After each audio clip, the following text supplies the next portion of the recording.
Welcome to the Dork Forest. Jackie and her pals will never bore us. Shameless confessions about our obsession will make us laugh and smile. So let's explore the Dork Forest and dork out for a while.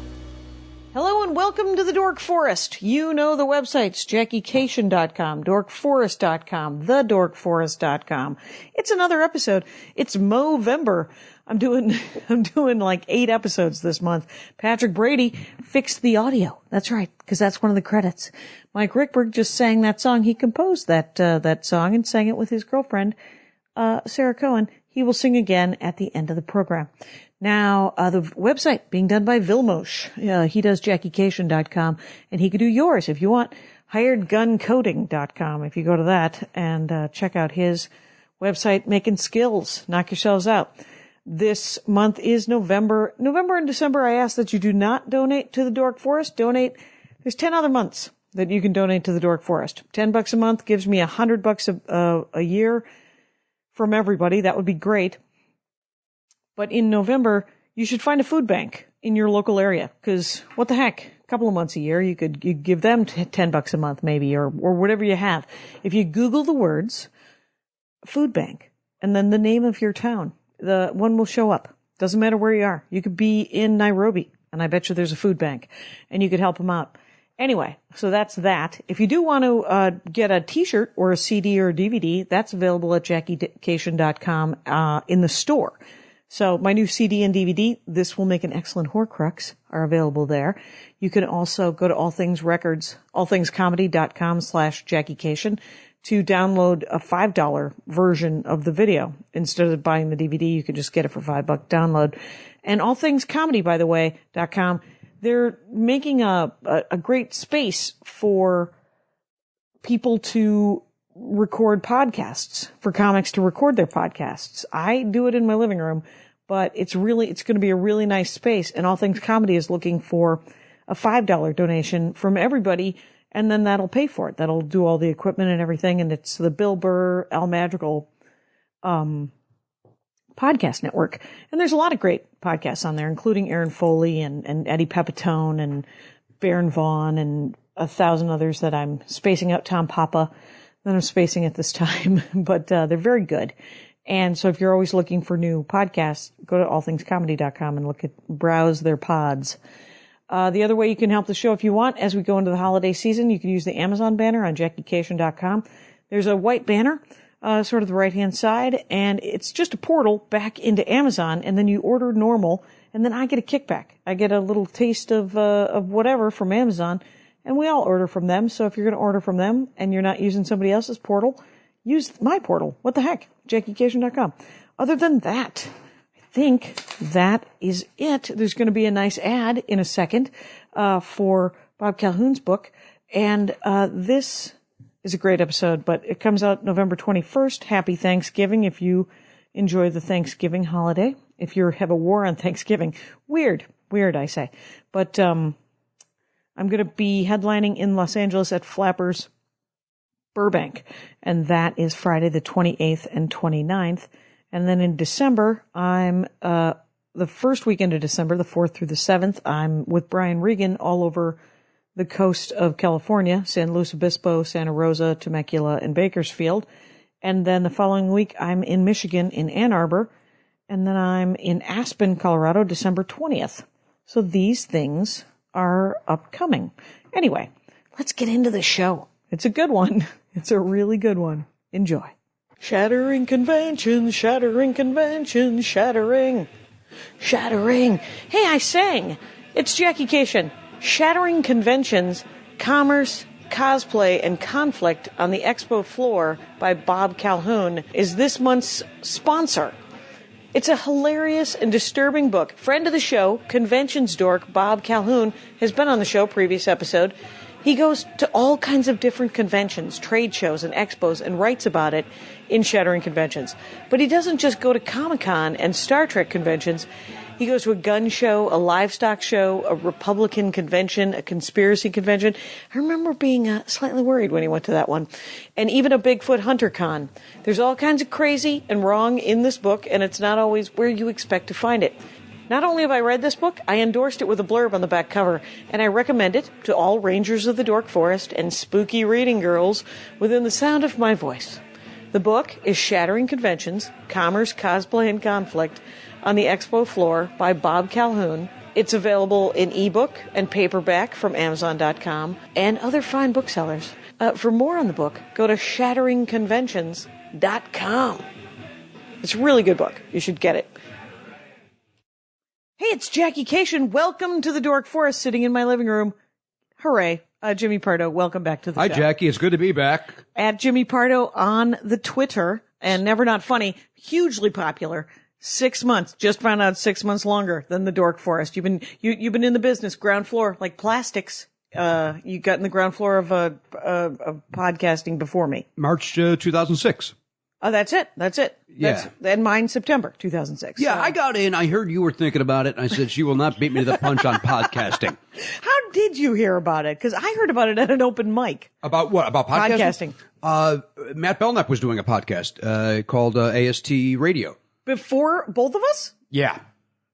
Matt Belknap. Ground. That's Well, and of course, floor. Ricky Gervais was doing it before us. Yeah, I don't give a shit. I don't care about Ricky Gervais. Well, I don't know that guy. That's how I knew what a podcast was, because of Ricky. Okay. And then Matt came to my house. He was doing this AST Radio, and it really was. I don't even know if it was called a podcast yet, but he would like put it up on a specialthing.com. Okay. Interviewing comedians. Okay. And then, pardon me, after he did mine, he walked. He said, he goes, I think I'd have more fun producing a show for you. Okay. And so we tried to turn my talk show at the UCB into a podcast. Right. And then we ended up just doing that like this. We ended up being at my house across the dining room table for a year with Mike Schmidt, and then Mike left the show. Right. And we've been going ever since. This is a real nice card table. That's what we're working on here. This is a nice table. This is a real nice. This folds up. Goes right behind that door. Folds it up. You put it out of the way. Out of the way. Regular social things happen in this living room when I'm not recording the Dork I've Forest. been in this living room for social events. That's right. We're going to do it again. I don't know when, but one day we're going to have another social event. I'm in favor of it. So this will be available to the people. I like to call it dropped. Some people make fun of me. I don't know why. It's not an album, but I mean, that's what happens is I drop it into the internet and the internet puts it back out I don't again. drop it. I upload it. Oh, do you upload? Well, I don't. No. I'm the talent. And Groundhog Day. Did he just refer to himself as the talent? That's one of my favorite lines. November 21st, which is weird because one week later, the Pardcast-a-thon. The day after Thanksgiving, Pardcast-a-thon, it goes Friday. from noon to midnight Over at UCB? Pacific time at the Acme Theater. Oh, going to be at the Acme on La But more Brea. importantly, it streams live at nevernotfunny.com. Okay. And it's a telethon to raise money for Smile Train. So if you can give money, each surgery only costs $250 and takes 45 minutes to change a child's life. Right. But donate $1, donate $5, donate as much as you can. Yeah, and fix cleft palates all over the world. It's a great organization. I'm proud to be associated with them, and we have raised close to $500,000 for them. That's amazing. From my stupid little podcast. See, Helper Magoo. That's you. Nope. No? Nope. No? Nobody's ever referred to me as that, but I I will. Welcome to the Dork Forest. I'm Helper Magoo. Helper Magoo. I'm Chatty Magoo. My sister, Bossy Magoo. Yeah. What about Phil? Philcation? Yeah. Philcation, kind of a crier Magoo. That guy, emo Magoo. Guess what? He, at the coffee shop, he's got some buddies listening to the Dork Forest. Hey, everybody over at the coffee shop in Minneapolis, which is called Cafetto. Tell Phil that I call him Emo Magoo, if you would. Phil doesn't listen, but his friends do. Yeah. Aren't no. you a fan of that? I like when I have people like my cousins will go, yeah, my best friend thinks you got the greatest podcast. What the? Even that recommendation, you don't listen? Nothing. I've had more than 3 members of my immediate family say to me, I don't really like stand-up comedy. But, I wish you the best of luck. At which point I want to say, I don't really like money laundering. But whatever you do for a living is awesome. So, Good. Jimmy Pardo, let's Yes. get into this. The band Chicago. You said you could dork out about the band Chicago. Well, I mean, Are they from Chicago? Yeah, of course they are. Well, they could have been from Milwaukee. I don't know. Well, no, they're from Chicago. They're from Chicagoland? Are Are they white? Just, my God. What? I don't know anything about A lot of questions. These are a lot of questions. Yeah, they started in the late 60s. They were called the Chicago Transit Authority. Really? And then I believe the mayor threatened to sue them if they didn't change their name. Daley. Was that Mayor Daley in the late 60s? That would have been. There was some graft. Richard J. Daley. Yeah, that sounds right. Dick Daley. And he, so then they changed their name too. And I remember when this was like I think it's in the first album, in the liner notes. So know them simply as Chicago. And I always, whenever I read that, I think it's in the first, the liner notes of the gatefold of CTA, which is the name of the first album. Okay.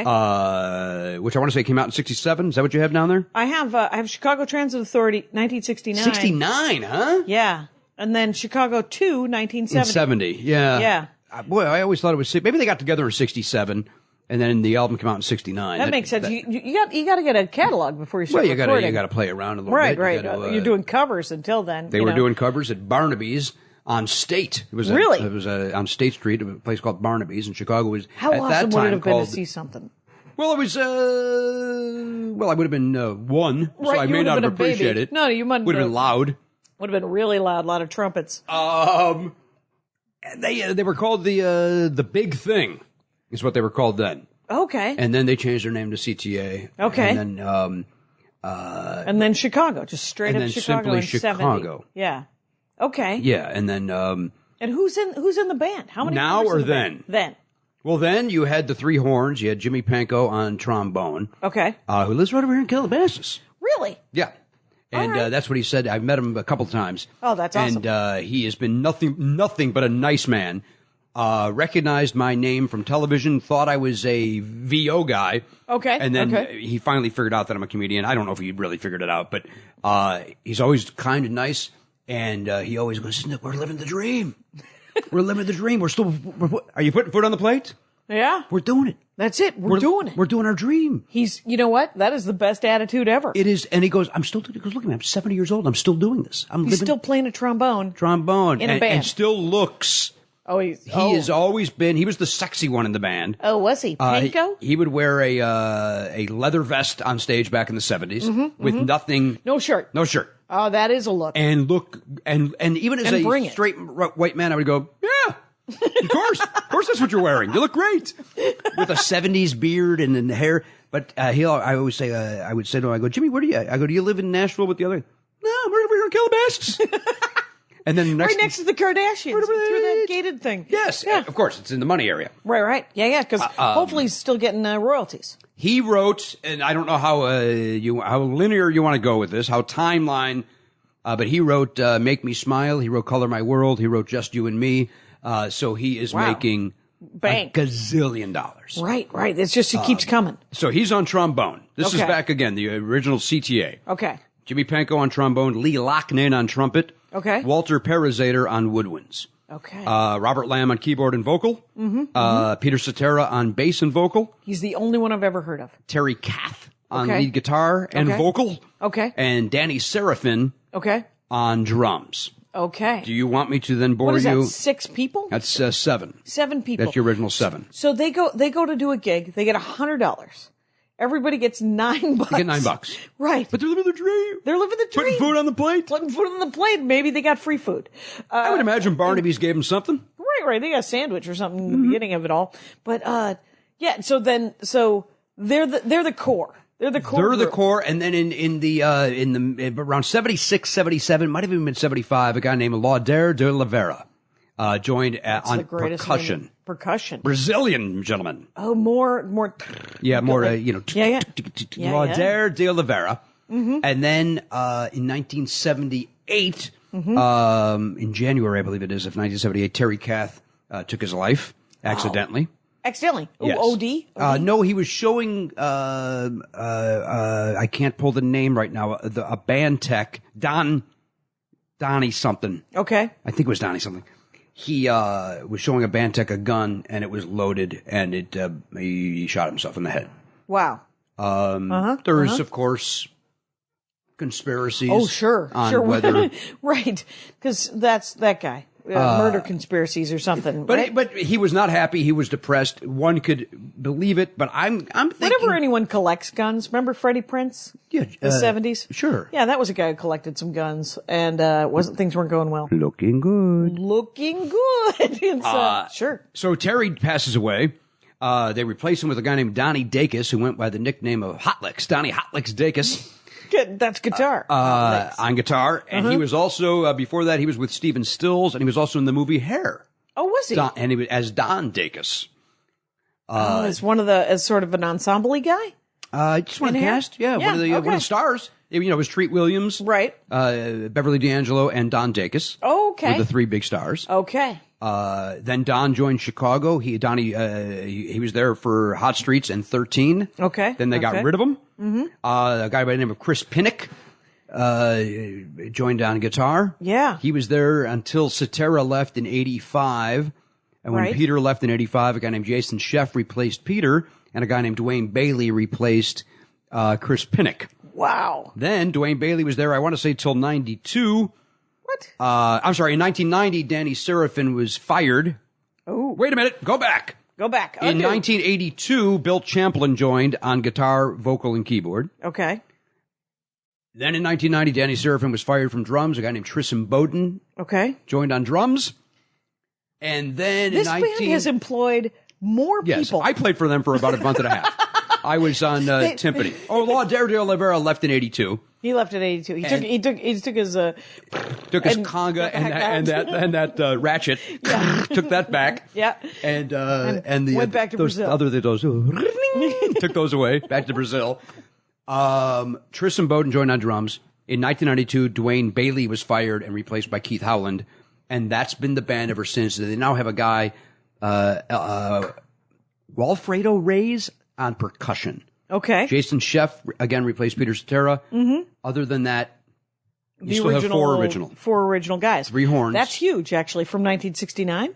Yeah. That's an amazing kind of thing, because aren't there bands that there's one guy left? Well, some would say that's Chicago too, though. That because there were 7. Right. To go and see them, and there's only 4. And sometimes, because these guys are getting up there in age, sometimes you can go see them, and it'll be just 2 of the 4. 2 of the 4. Right. Or 1 of the 4. Like, sometimes there's only 1 horn player, 2 of the other guys aren't there. Right, because Robert Lamb is always there. Robert Lamb's always there. Yeah. Now, is he one of the vocal guys? He is, and he wrote Beginnings. Does anybody know what time it is? 25 or 6 to 4, Saturday in the Park. Mm-hmm. A lot of hits. I was listening last night to one of the greatest hits, I think, from 75. Yeah, Chicago 9. Chicago 9. That's what I was listening to that when I was like, let's get into it. See if I know any of these songs. You knew them all. Turns out I know them all. Yeah. Yeah, I know almost every single song that is, yeah. And I'm not a big, like, if somebody says, what album do I get in on? What album, if I don't know anything about Chicago, what album would I ever get in on? Yeah. I never like to suggest, get the greatest hits.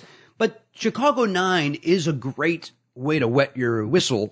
Right. To then see if you want to journey further into getting earlier albums. Because it's a lot of different kinds of albums, but there is a definite through line to that thing.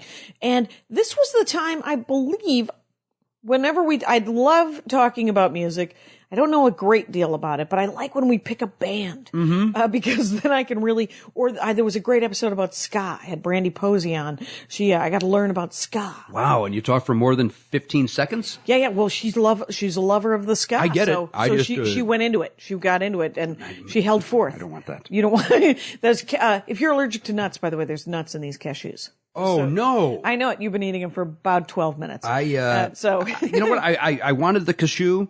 And then I realized nobody wants to hear me. No. One guy really doesn't. One guy emails me, and he's like, "Why? Why is that happening?" And I'm like, "Well, don't worry about it. It's free." And right? And we're human beings, and maybe we don't want to pass out. Right? There has to be some eating sometimes.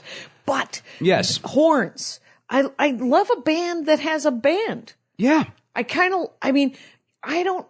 myself do not enjoy jazz. You don't like Miles Davis? I saw Miles Davis live once, and it was cool. But that's all it was. I think that's one of those where you could, like you just said, that's all it was. You check it off, and you can tell people, I saw Miles Davis. I saw Miles Davis once. It was neat. It's like I saw Bob Dylan once. I've actually seen him more than once, but the first time I saw him was not until maybe 5 years ago. Okay. And I remember going, well, I can check that off. Right. I can now say I saw Bob Dylan. It wasn't good. It wasn't entertaining, but I saw the legend. Right. And I was, I think Dana Gould tells that story about seeing Sinatra, and he saw Sinatra, and Frank Sinatra was genuinely old and couldn't remember the lyrics to his own songs. So, all you can do in that situation is tick it off. Right. But with what's his name? Bob Dylan, I don't understand what he's saying. Ever. So I love it when other people cover Bob Dylan because I like the songs, but I like to hear the words. I like if you buy the essential Bob Dylan. Yeah. Where, there's some production value and stuff and you can understand what he's saying. Somebody cleaned it up. There's not a clunk around there. There you go. It's really, really great. Right. And I am not to say anything. My brother Phil, that's my brother Phil. Yeah. Big fan of Leonard Cohen, big fan of Bob Dylan. Those are his twos. Wow. And so it's a different guy than you. Yeah. That isn't you. That you're a Chicago guy. I like Bob Dylan. Right. Leonard Cohen. Not at all. No. Not as much. I like Leonard Cohen. He kind of, it's gravelly, but again, I like it when other people cover it because then I can understand what's being said. Yeah. What was his big hit? Everybody Knows. You remember Everybody Knows? Concrete Blonde did it in, Pump Up the Volume. Oh, yeah. I remember that. The River Phoenix film. That was not Christian Slater. Christian Slater, rather. It was on There you MCA go. Records. Right. It was, I just watched it about 3 weeks ago. I decided to put in, some crap. I was like, I'm watching some craptastic. 2 weeks notice, music and lyrics, Pump Up the Volume, Groundhog Day. I'm going to say Pump Up the Volume didn't hold up at all. It does. It does hold up. Really? Weirdly enough, holds up. Pirate radio. In a basement. And then driving around in a Jeep with like a ham radio broadcasting. Worked like a charm. All right. And, PG, weirdly enough, back in those days, meant, free boobs. Oh, is that true? Yeah, that's weird, right? So there's some, so gentlemen, ladies, everybody who's into free boobs that's listening out there, Rangers, get out there, rent, Pump Up the Volume. Might be available streaming. Are we don't know. calling that 89 or 90? What year did that movie come out? I think 89, 90. What happens sometimes in the Dork Forest is that my phone rings and then I got to go hang up on somebody. So tell a story about, either a movie that you love or a Chicago. Well, I saw Chicago. The very first time I saw Chicago was, 1982. No, abort. 1981. I saw my friend Gary Shera. Gary ended up moving to Nashville and was a touring musician and wrote some songs and had some hits. Yeah. And, he was on tour with some famous, artists, playing keyboards and a backup vocalist. Right. Really talented guy who I went to high school with. And, he took me I went with him to see my first, Chicago show, and we sat in the front row. Where'd you go? What at theater? Chicago Fest. So it was an outdoor. Chicago Fest used to be a once a year, kind of like Milwaukee Like Fest. Summerfest. Yeah, same. Okay. Summerfest. Yeah. Yeah. Okay. So it was an outside venue, Yes. and was it just them? Well, it was Who opened for them? Lee Ritenour. Oh, that's awesome. Jazz guitarist Lee Ritenour. Yeah. Who I then got on board with, and then I've since gone away from. But Right. At the time, good. because I don't, before that I'd seen Kiss, and Right. and so like to see another artist live and see Lee Ritenour, it was kind of like, well, now I'm a big Lee Ritenour fan. Yeah. And so there's some nostalgia there listening to that album that was out in '81. Right. And we went to the afternoon. We went to the matinee show. Because there was two shows because it was a Chicago Fest. Right. And we got there early because that's what Gary and his friends wanted to do. And we sat, like I say, in the front row. Front row. And I knew Chicago because my dad is a huge Chicago fan. Okay. Not so much anymore. But Right. at the time, He was like, "This is a great band." yeah, and he would play them all the time in the car, or probably had 8 tracks he would play, or Sure. he'd play the vinyl. Good chunk. And so I knew the hits. Mm-hmm. The show that I saw in '81 was one of maybe 3 shows Chicago did the entire year. Okay. And it's a set list that if I saw that set list today, I would go, that's the best set list in the world. Yeah. At the time, I was thinking, I don't know any of these songs. Oh, right. They better play a couple of hits here. Because it was like this really weird, kind of self-indulgent set. Yeah. Very fan-friendly set. Casual fan, not so much. Yeah. Because And it was deep cuts. deep cuts. A song called "Mother," a song called "Doing Business" that wasn't released on an album until the 2000s when it was a bonus track. Oh, really? Yeah, maybe the 90s it was on a box set. Okay. But But definitely like 10 years, 12 years after it had been. 20 minimum. Let's see if I saw him They 81. performed it 1,000 times and nothing. Doing business. All right. Every mama. And here's the deal. Peter Cetera, like when they did do a hit, like they did Robert Land, like Saturday in the Park, which they may have opened with. Okay. Because it was a Saturday in the Park. Oh, right. I think it was August 1st of 1981. Okay. And they said, that's Bobby Lamb. That's Bobby Lamb. And I then spent, because my OCD head couldn't get comfortable. Yep. Is it Bob Elam? Is it Bobby Lamb? Right. What? So You didn't know what his name was. I didn't know his name. So you sat in the front row, and that's the committee meeting that you were holding on. In my head. Going, well, what is that? And then, they finally, they do another couple songs, and then Peter Cetera says, well, let me introduce everybody. Let's introduce the band. On drums, that's Danny. You know who everybody is. And I'm like, no, I don't. No, I just at least say that man's name. One more time.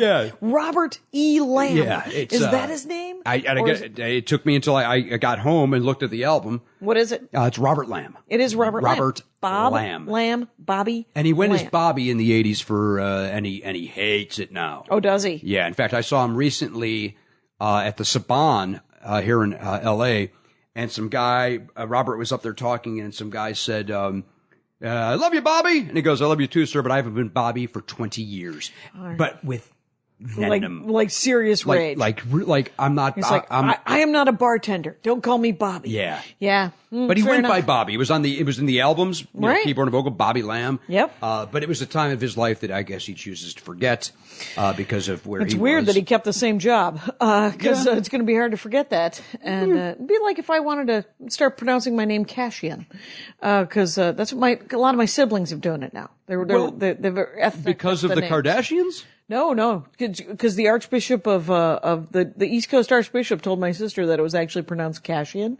or Kashian or whatever the fuck it is. Instead of Cation. Instead of Cation, which is what my father has always pronounced it as. And so 3 of my siblings out of the 6 of us are currently repronouncing their name something weird. And I'm like, do whatever you want. Thumbs down. Thumbs down. Thumbs down, Thumbs Bobby down, Lamb. you 3. You 3. But I get Bobby. I was Jim for a while, and Yep. so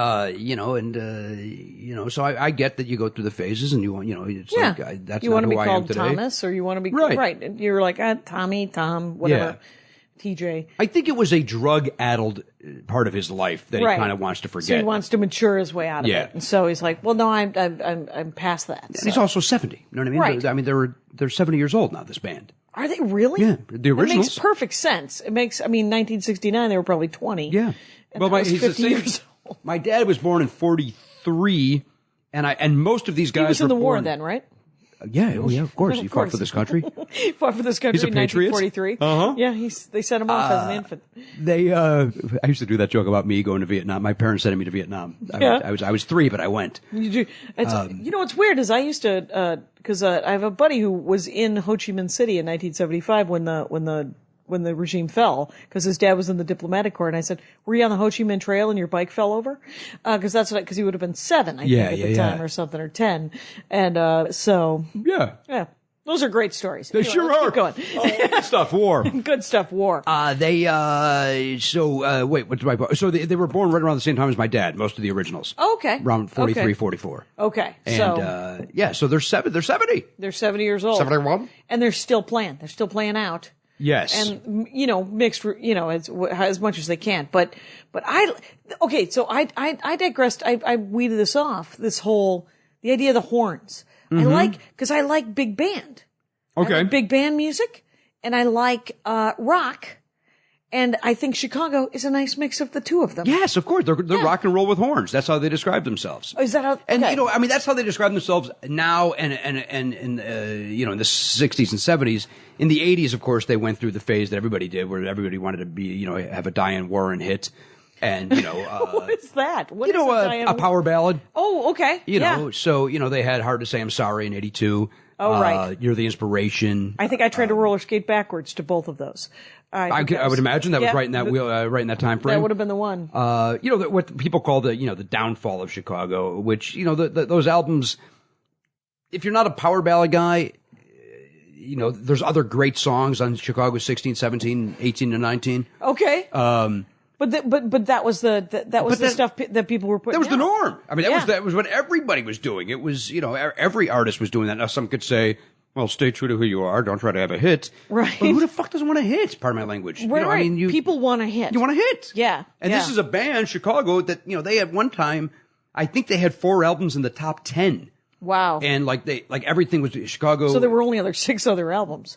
in Right. The top, that's what I'm Yeah. saying. So I think Chicago 5, 6, 7, 8, 10, they all went to number 1. Okay. And then they completely fell off they were nothing. Right. And then they came back in 82 with Hard to Say I'm Sorry. And it's like, well, it's a different time, it's different music. We're going to make hits. Right. And so we're going to do this. Yeah. I think the first time I heard of Chicago was on Casey Kasem. Yeah. And, because they were hits and he would count down the top 40. Sure. And he would talk over the beginning of the song. It's my least favorite thing is to talk over the beginning or the end of the song where I was like, well, wait, the song's begun. That's still part of the song, guys. I'd like to hear the beginning of the song. Isn't that and funny?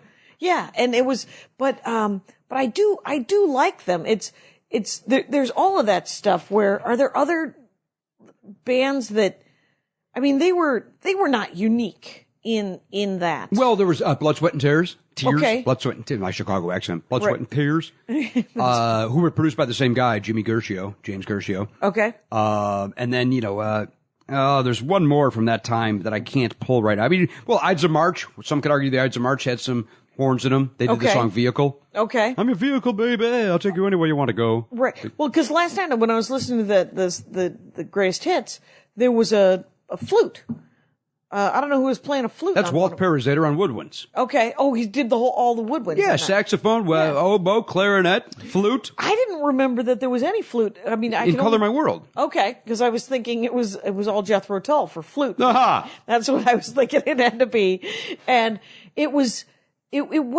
Because I think of Jethro Tull as more of acid rock. I don't even know if that's It's prog rock. prog rock. Yeah. Is Chicago considered prog rock? No, they're called probably jazz fusion, probably. Okay.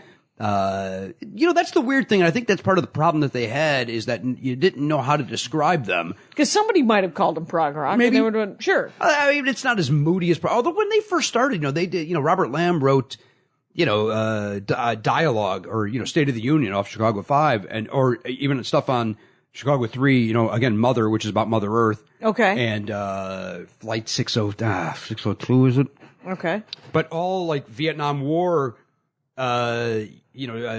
They had a song for Richard and his friends, basically telling Richard Nixon to get out of here. Oh, really? We're sick of your shit. Okay. But to a nice beat. Yeah. Well, some would argue that may not be a nice beat on a song for Richard and his friends. Okay. I think it's you got to be a big fan to dig that. Okay. But they were very, just the story they're telling, sometimes it's like some of the lyrics I was listening to, they were kind of sad.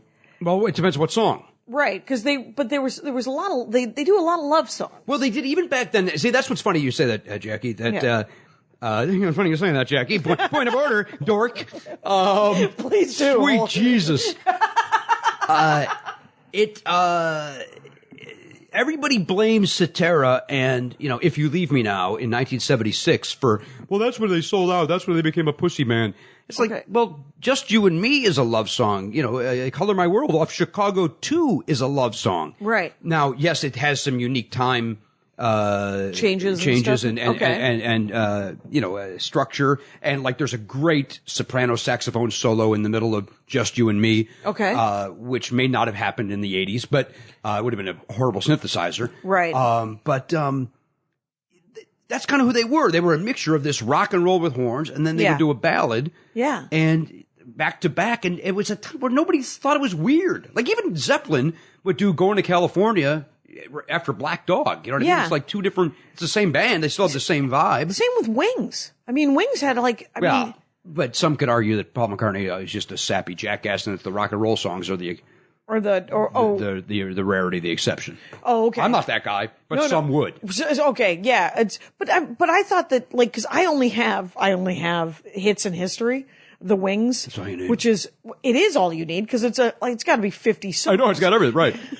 So some of them are really sappy and some of them are Well, a Jet, yeah. Band on the Run. Band on the Run is in my top 5 favorite songs of all time. That and seems I'm to be not, 3 different songs, is it Yeah, not? yeah. Isn't it? Doesn't it turn in? It just keeps going. And then, Band on. Right. Seriously, it goes from, it's long. Yeah. It changes major time code. Time code? That can't be it. That's not what time to 4/4 to 6/8 or what is whatever. that called? Because that's what that's the same thing I'm trying to think of too. Yeah. And I was happy when you said time change. I just went along with it. Yeah. It's not what I meant, but Right. it was close enough. It's Like a as close bullseye. as I can come to. Somebody, Time.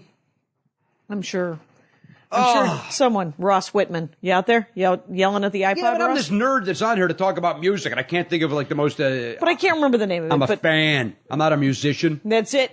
Do you play an instrument? No. Did you ever play an instrument? I took guitar lessons. Okay. I admit that I'm that asshole that thinks at the party? I can't. No. Okay. That guy's another. You're not that asshole? I'm the guy who, if I'm not playing after 3 lessons, Yeah. Oh. I'm not. This ain't for me. Right. Like I literally think I should get those tapes from Esteban Right. on an infomercial. Learn how to play guitar in 6 hours. And then all of a sudden you're And I'm- doing licks. Jimmy Licks. I'm Hot Licks Pardo. Hot Licks Pardo. True or false, Jackie? Yeah. I was in a band in high school called Rainbow Bridge, and I want it to be true. I would jokingly say, I would introduce the band and say, and I'm Jimmy Hot Licks Pardo.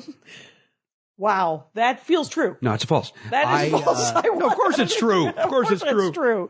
Oh my God. Yeah. So yeah, there's a lot of sad songs like Color. Yeah, like we say, Color My World, Just You and Me.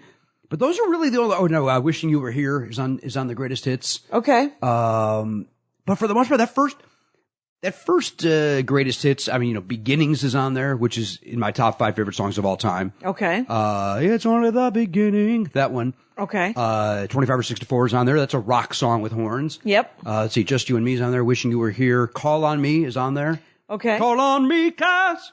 Okay. So not Blondie. No. Not that's a different song entirely. Wait, how many am I up to? What did I do? Let me see if I can name the songs on the greatest hits. Okay. Beginnings, 25 or 64. Color My World. Just You and Me. Make Me Smile. Okay. Wishing You Were Here. Call on Me. Did I ever say Call on Me? I don't think so. I don't know what I've done now. Right now it's a blur. That's 7. What are these other 3? Oh, Saturday in the Park. Okay. Does anybody know what time it is? Okay.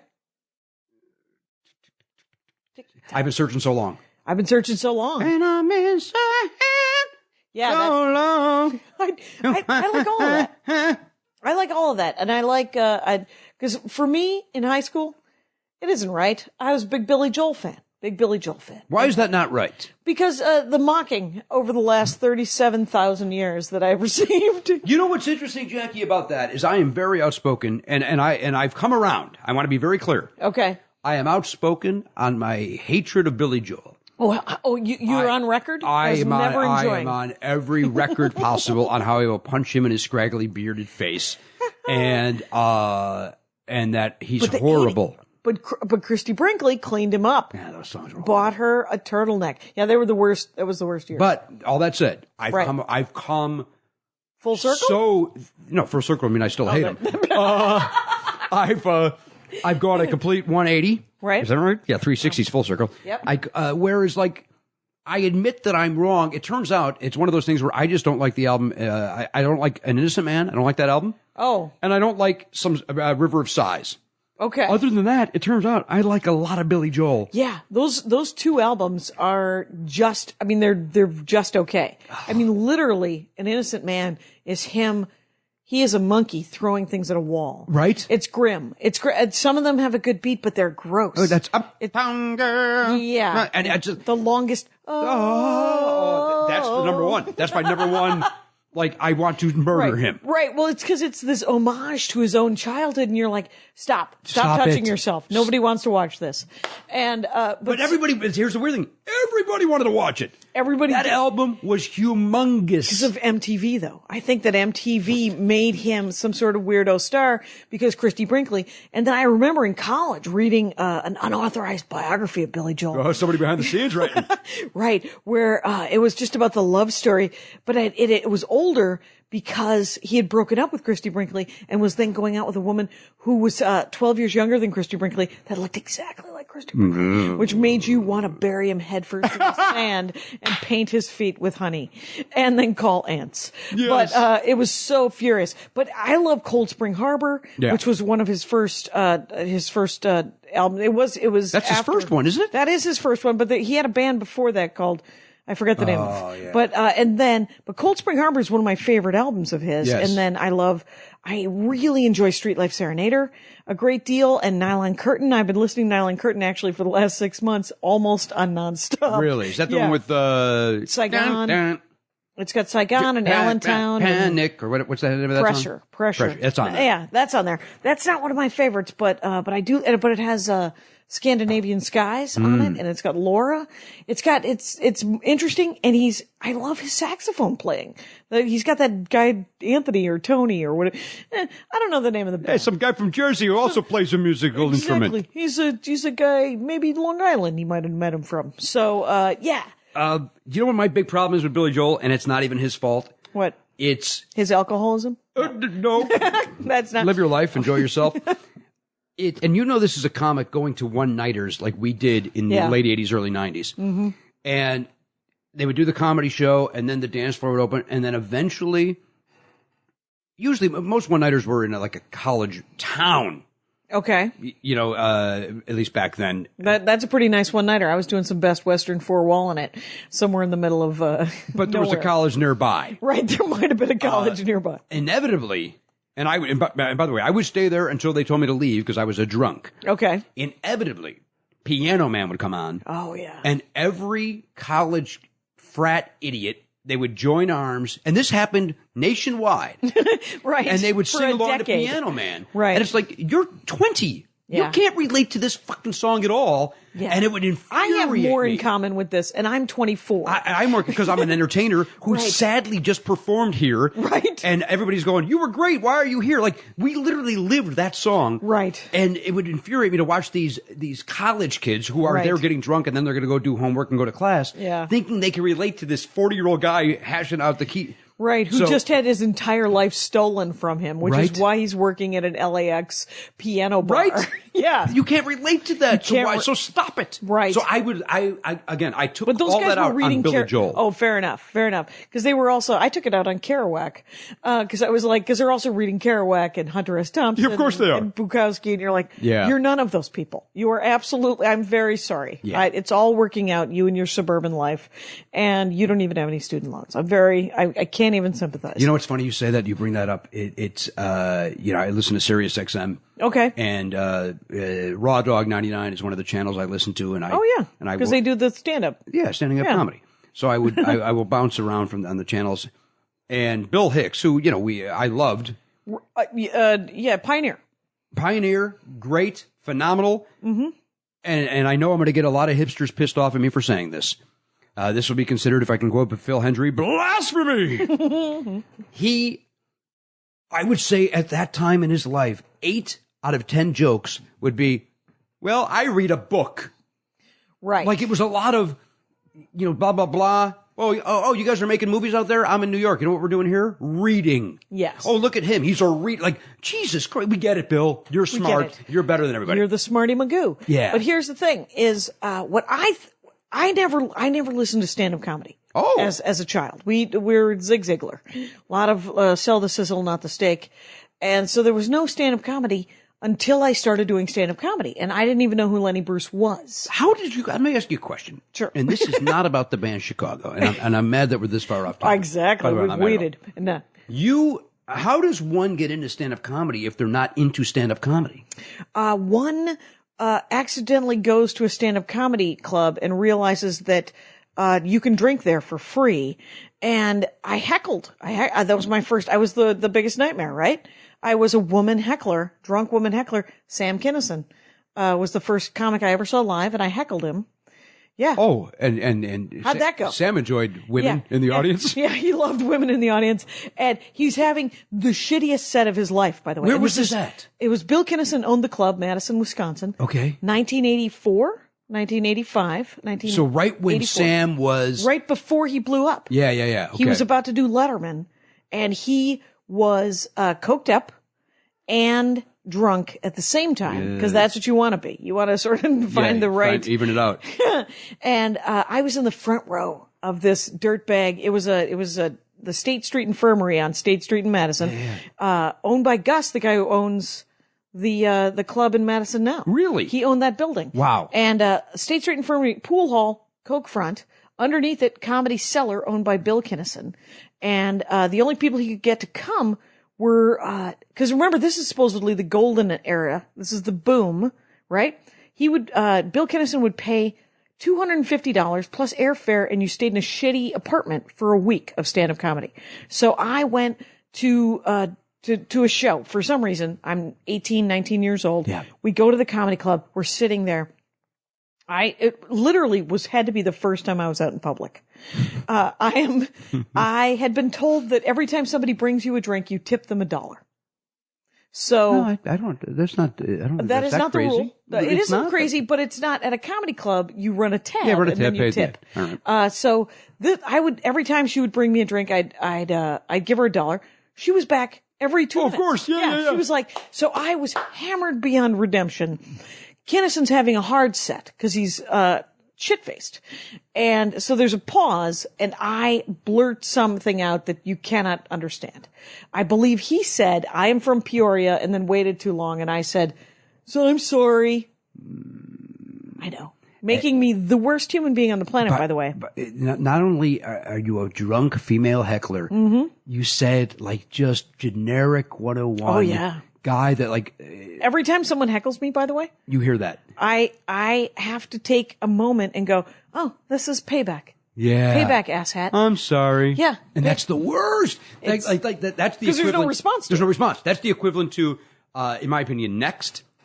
and then remember we went through the phase of not. Right. Which there's no comeback to that because they're like literally negating everything you just said. Yep. Which, by the way, of course it's not. That's comedy. Right, there's going to be a twist. There's gonna be a twist. Turns out, if you were to wait 2 fucking seconds, there might have been a punchline that you would have Not. enjoyed. Yes. Those are the ones that always drove me nuts. I'm sorry. And I have a very specific time I remember in my head of an audience member saying that, and I want to throttle them. Right. Next, and then not. Those were the three. And then although one guy, this happened one time in my life. And I then was like, well, I got to have something prepared. Some guy yelled out, nice forehead. And I was like, I didn't know what to say back to it. So then, of course, later I was like, well, if that ever happens again, I'm going to, it's like, I got to assume you're describing the VCR at your house, sir. like just this convoluted thing. And that happened in 90. Right. Nobody's ever yelled out nice forehead again. Right. Well, Because that's why the biggest. would they? It's the biggest. When you plan for the thing that's never going to happen Right. again, is fucking hilarious. Pardon me. Well, the one thing I did have to do is I would always get stand up because I'm not the tallest guy. Right. And so dumb, a guy who feels a little emasculated because his Yeah. girlfriend's laughing at me or his wife is laughing and like, oh, she doesn't find me funny and she finds this guy funny. Right. That's always They like, have to yell yeah, some well, why weird- don't you stand up?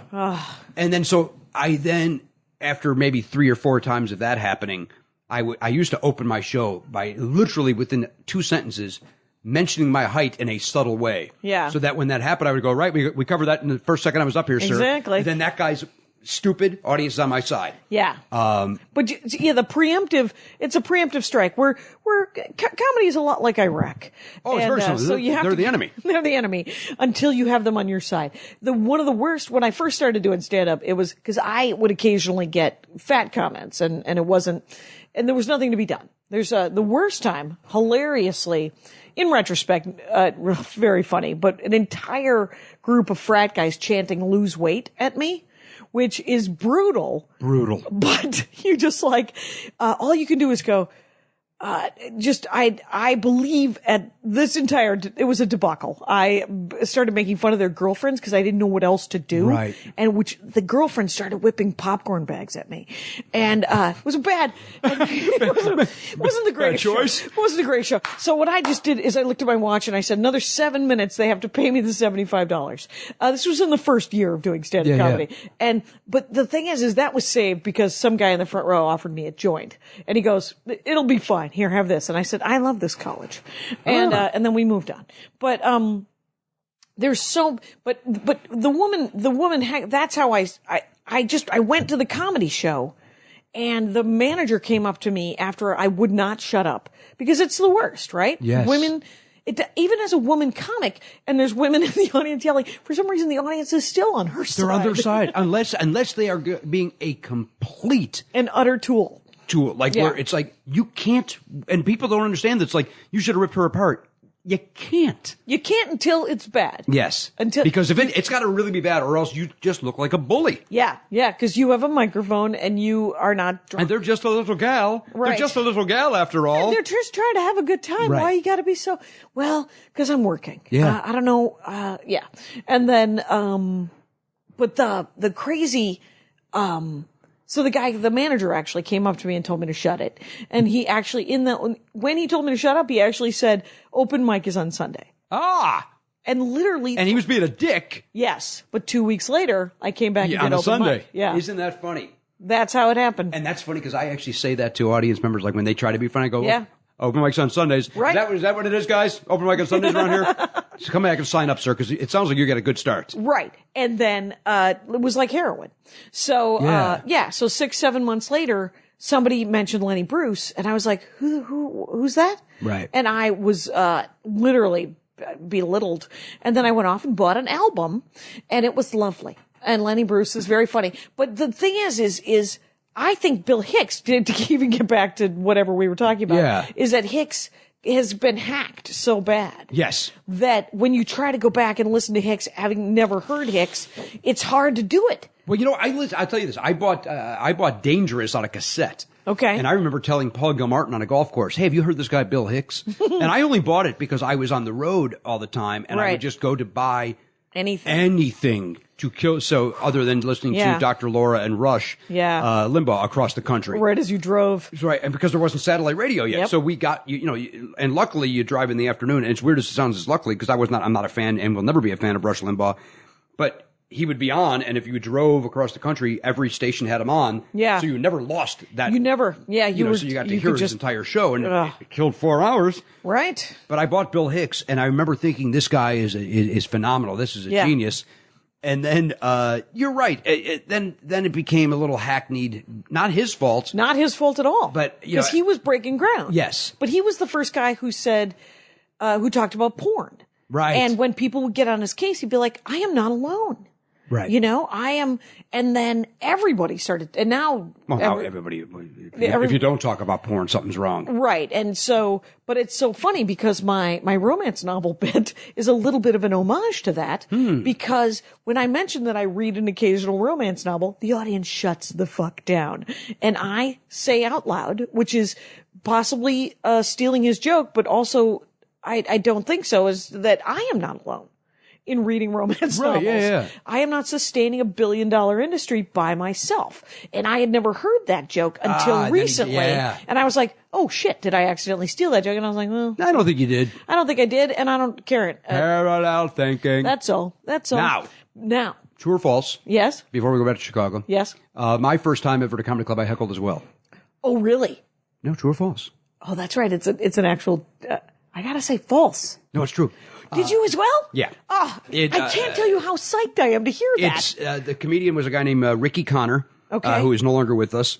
And he was doing a bit about, I don't remember the bit, but it was about breasts. Okay. And he was for doing. or against, huh? Boom. I'm here all week. What'd you say? For or against. I think he was for them. Okay. All right. And he was up there doing the thing, African-American gentleman. Yep. And then it was getting laughs, and then he just kept going and going and going.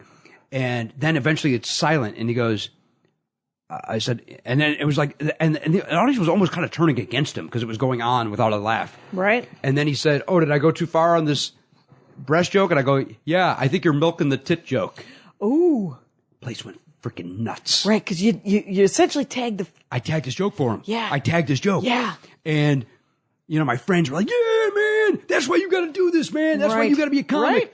Because I had gone to this club to watch. It was either the first night I did an open mic, which was after the show, or it was the week prior. Right. Where it was like I went to investigate it. Right. Because I remember I was sitting in a booth with my friends. But it was like, this is why, Jimmy, this is why you got to do this, man. This is why you got to do it. And then, of course, now, 20 6 years later, Yeah. hey, prick, shut your mouth. Right. You know what I mean? Right. Though we've all been in that situation though, when somebody says something in the audience that tags it that is hilarious, and Yeah. all you can do is go touche. Well, you have to 3 but points. Now, early on in my career, though, in fact, it was Larry Wilmore that gave me this advice. Okay.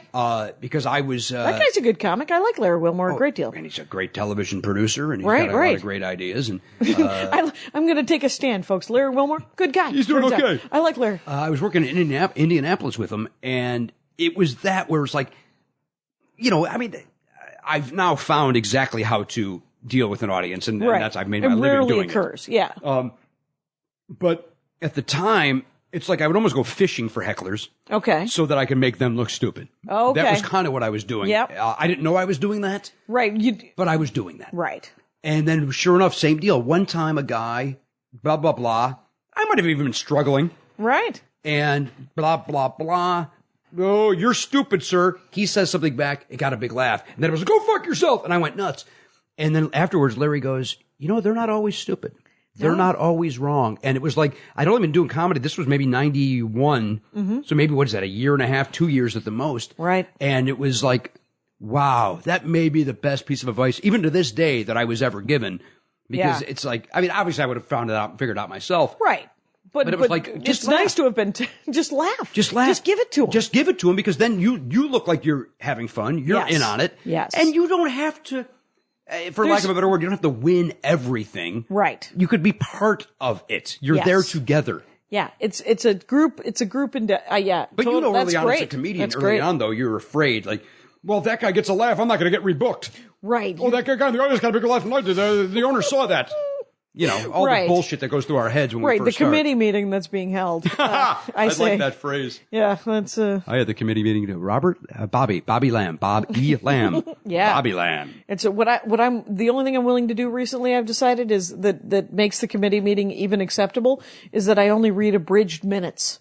Nobody needs to hear the whole minutes. Funny. That's as long as I keep it abridged, keep it tight. No, I'm not going to lose friends. I have to go back to Chicago for a minute. Yep. Please do. Because of Now's the this. time. We got, let's I do forgot about Lou Pardini. this. You didn't. Lou Pardini replaced Bill Champlin about 6 years ago. What does he play, Lupin? Keyboards and sings, and he's a great vocalist. And a that great, was the last couple of years? yeah. Okay. And he is phenomenal. And I will tell you this: Younger man? 60s? No, probably 50s, Okay. All right. Yeah. maybe low 60s. But I have seen Chicago since 1981. How many times? More than 10. 75. Holy crap. 100? All right. 100 times. I used to say it was 100. I don't think that's accurate or even Okay. realistic. Right. But it's between 50 and 75. Okay. If they came to Chicago, and they used to come and do 3 nights at a venue, Yeah. I would go all 3 nights. Oh my gosh. I was that guy. Okay. In 86. Just to see different sets. Nope. Oh, just, I wouldn't do different sets. No. I would just go because I'm the biggest Chicago fan in the world. And, Okay. And you're wearing a shirt. I wore it Yeah, you're wearing in honor. In honor. You're wearing a nice baseball shirt. I that didn't know says if you Chicago. took a photograph for the website. So I wore a Chicago shirt. Well, now I'm going to. But no, I didn't. The idea that a Chicago concert could be going on in my town and I'm not at it was not even Right. like that was, I was going. Right. Yeah, Okay. like I went to see them with my dad. Took me once, and because Okay. I wasn't able to drive. Right. And then I saw him at Chicago Fest Forever, where I would see the matinee and the nighttime show. Okay. One time, Gary Shera and I, our friends did not want to stay for the late show. Okay. And so they were our ride, and Gary and I were like, "We'll figure out a way home." So we walked around Soldier Field, where Yep. they play football. Yeah. We walked around going, "Is anybody going to Oak Forest? Is anybody going to Oak Forest?" And a guy goes, "I'm going, but I don't have, you can sit in the back of the pickup." Okay. That's fine. So we drove, which is against the law now, Right. and probably was then. I doubt it. But we sat in the back of this. I think as long as you guys were wearing leashes that were real tight. I don't think we were you wearing any didn't sort of jump out. leashes. So you didn't jump out. I probably had 9 Chicago shirts on because I had to buy every souvenir as well. Do you still have many Chicago? You know what happened, Jackie? What happened? Here's Sad tale? here's how effing nuts Jimmy Pardo is. How it? My mom moved 3 years ago Okay. from Oak Forest, my childhood, my high school.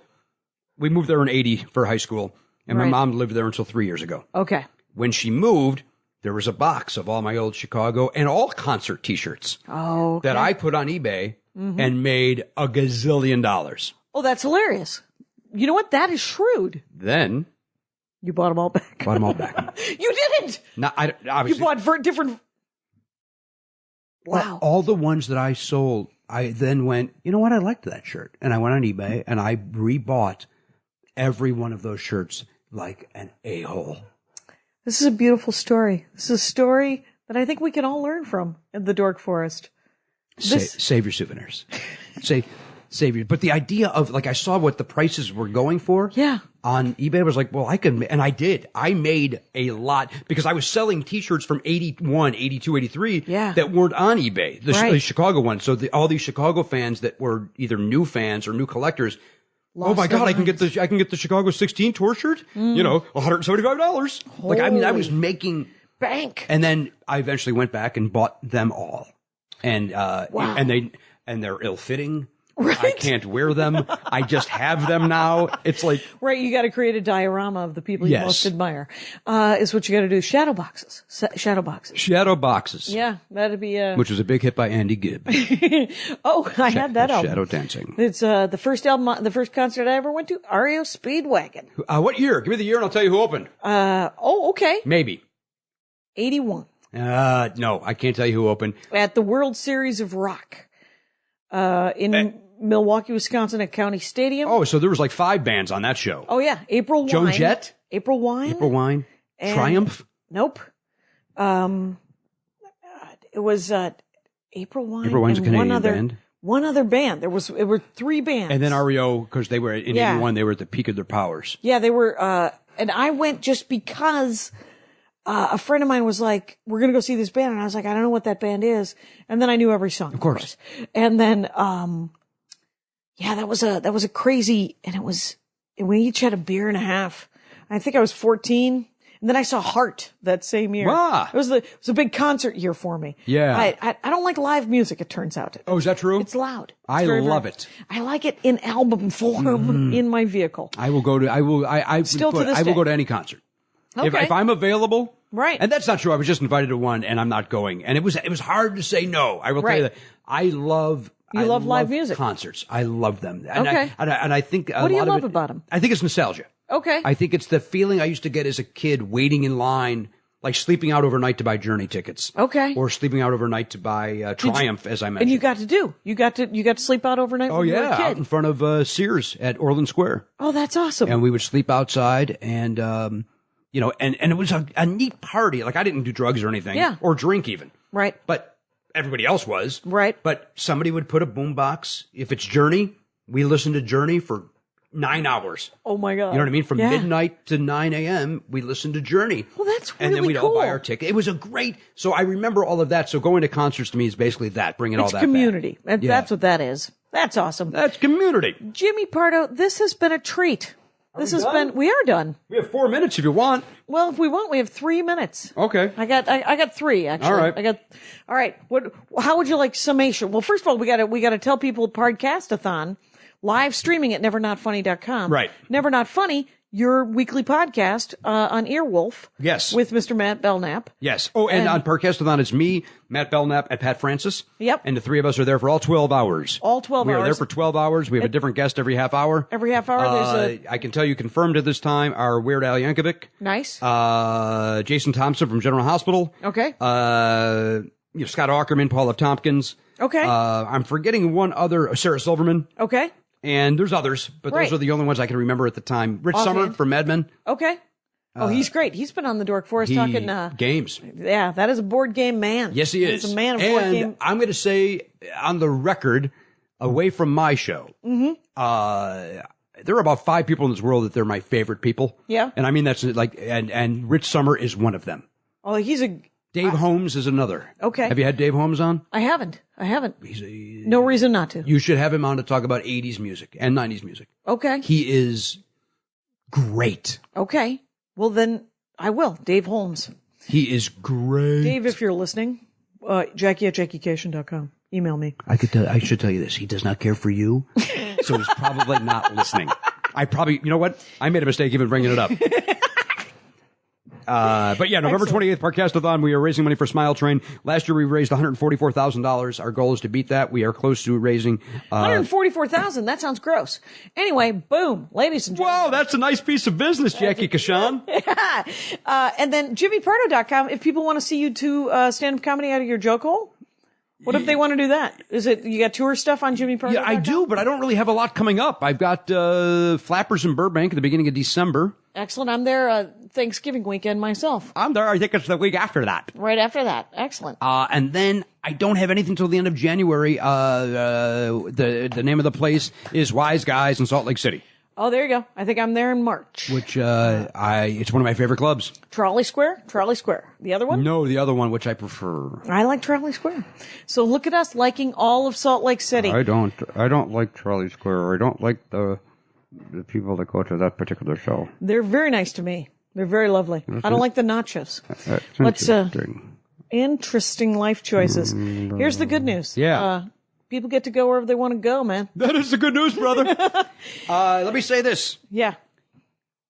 Again, if you just want to dip your feet in the water with Chicago, Yep. they have a new 40th anniversary best of that kind of encapsulates all 40 years, obviously. That's hilarious. And it's got awesome. it's got the Warner Brother years, which are the 80s and 90s, where everybody kind of shrugs them off. Yeah. And then it's got the stuff from the 70s, so you get the best of both worlds. Okay. That's a great place to start, but if you want to be the guy that says, no, I want to immediately jump into albums. Yeah. CTA, I mean, they literally started with the best. Okay. And then Chicago 2 is great. Chicago 5 is great. I think Chicago 16 and 17 are great. 1, 2, 5, 16, and 17. And then Hot Streets and 13 and 14, which are, hang on. Those are the Bastard Child. Yeah. Those are the ones like everybody's like, oh, those are the worst albums ever made. Mm-hmm. There's great stuff on there as well. What about 9? 9's got greatest hits. Okay. You just want to, you might also want to look into 20. 1 and 2, 22. maybe 3. I don't know if you've 4. have you tried 6? I don't know. They're all good. Anyway. Well, they're not. They're not. I mean, there's shit on every album. Oh, sure. But here's the thing about an album. I say 4 good songs. That's a hell of an album. You're going to do better than that here. You're going to do better than that with most of these. All right. Some you won't. Some you won't. Ladies, Rangers. Yeah. We have listened to a good solid 40 minutes about Chicago. And I think that And I didn't even get into it. I didn't even dork out as much as I could have. We've grown. I think we've grown as people. As America. Well, foreigners, let me just tell you. Foreigners. Well, some not the band Foreigner. I'm just saying that we have some overseas listeners. They've also grown as Americans. But what I have this to say, thank you so much for listening. Rangers, you know the rules. Take care of each other. My hat, my hat, my hat. They're dancing around my hat. My hat, my hat, my hat. Well, what do you think of that? If it looks like a Mexican hat dance and it sounds like a Mexican hat dance, it's most likely a Mexican hat dance. So take off your hat and let's dance. Yay! Oh my God. Why don't we just call that as the end of the show?